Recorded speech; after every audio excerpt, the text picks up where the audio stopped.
said water and cornflakes, I mean that from the bottom of my heart, for real. These run for roughly about 15,000. What's up, fight fans? This is Kurt DeVille with Counterpunch Boxing News. And this is the official recap of the first All Access between Manny Pacquiao and Adrien Broner. And it was a good show. I mean, it showed the similarities. It started back with the first official announcement of the fight. And, you know, the trash talk and, you know, Adrien Broner being Adrien Broner. Payaso, you know.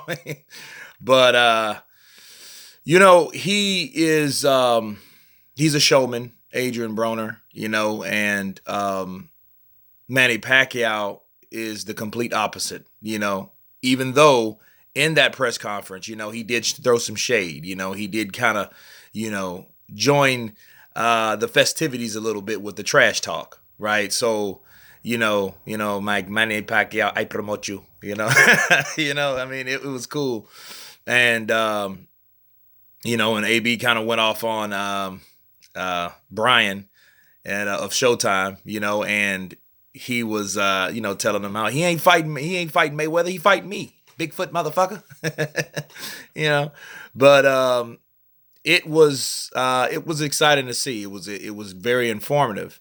And it also went into, you know, Manny Pacquiao's upbringing, of course. You know, he's from the south of the Philippines, Sarangani, and how he grew up, you know, when he started boxing, what he had to do before he started boxing. You know, he started at age 12, and he had to support his family, and, you know, his neighbor right next door to him, his best friend, started being his trainer, you know, and ironically, all these years later, he's, needless to say, he's the head trainer, you know, and even Bull Boy said that was a big responsibility being the head trainer, you know, which I can understand that, because that was a big deal. That was a red flag for me. Like, whoa, you're going to have Bull Boy, your head trainer, you know, but, you know, not to fear, because Freddie Roach is here, which would be on episode 2. So that's coming soon.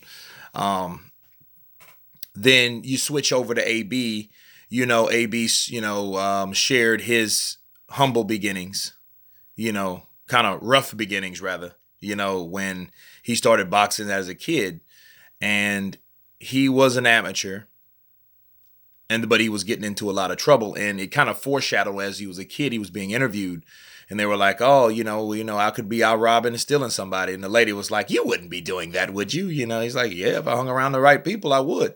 You know, and this is him at an early age. So you can tell he was a bright prodigy then. He had a smart mouth on him then. You know what I mean? He was quick with the trigger, you know, of the tongue at that point, you know, even at that age. So that was something that I picked up, you know, with Adrien Broner. And he had a little heart-to-heart talk with himself. And this is what I feel that was very important about this episode, where he was facing a lot of time and his trial was coming up, and he was just pretty much verbally talking to himself like, hey, you know, what are you going to do? What am I going to do when I get out? You know, and he was like, I'll sell drugs. It's like, no, I'm going to be back in here. You know, I'm going to box. And then he got up shadow boxing, you know, and, you know, he figured out like, whoa, you know, physically I'm out of shape. So, you know, he ran with it then. You know, sure, he had a lot of bumps in the road with the law still, but look where he's at today.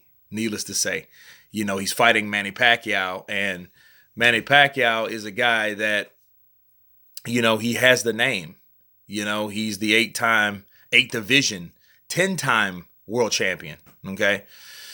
And of course, you switch over back to Manny Pacquiao, and he turned 40 years of age. You know, the things that he did for his community, you know, he passes out, you know, money. And I like this more importantly, the money that he passed out, he didn't want to show himself passing it out. You know, he didn't want them to, you know, to film that. And if they did, they couldn't, you know, they couldn't show it and then include it in this episode, which I think is big. You know, that's like, I feel that's a part of being humble, you know, not showing people, hey, look at me, look at everything I'm doing. You know what I'm saying? Because it may come off to be only about you doing something versus what that something you're doing. So I thought that was very important. I like that because, like, no, don't show that. I do this, but, I don't want to look what I'm doing for someone else, if that makes sense. So, I picked that up and I thought that was very admirable, from Manny Pacquiao. And he does give a lot to his people, which, I think that it is a special reverence over him because he does the right thing. He does things that people don't have to do. But understand something about, Filipino culture and South Pacific culture more so, and in the Philippines, a lot of people send money back home, especially when they're more fortunate, and that, you can be a doctor, lawyer, whatever, military, you're still sending money back home. You know what I mean? So that's pretty much instilled in them. And I think that's pretty impressive, of a people, doing that or having that type of mentality. That type of thing is taught. Where so in other places, in other cultures, you get money, you forget where you come from. You know what I'm saying? So I thought that was very, very important too. And that stuck out. And the funny thing about both guys, you have Manny Pacquiao and you have Adrien Broner. Adrien Broner, flashy, flamboyant, young, black, Manny Pacquiao, Asian, 40 years old, but still has his wits, quiet for the most part, and they come from two different worlds, but you can see the similarities. Adrien Broner, I just, let you guys hear, hey, he came from water and cornflakes. He didn't really have much, so he didn't have the silver spoon in his mouth, so neither did Manny Pacquiao.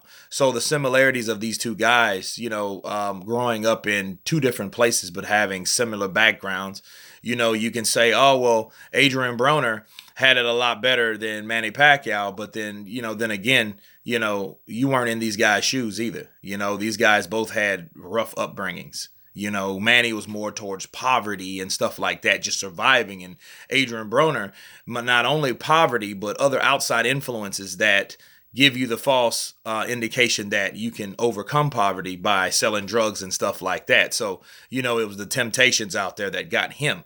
So that was, it just shows like both of these guys having their, their trials and tribulations just growing up, and where they are today.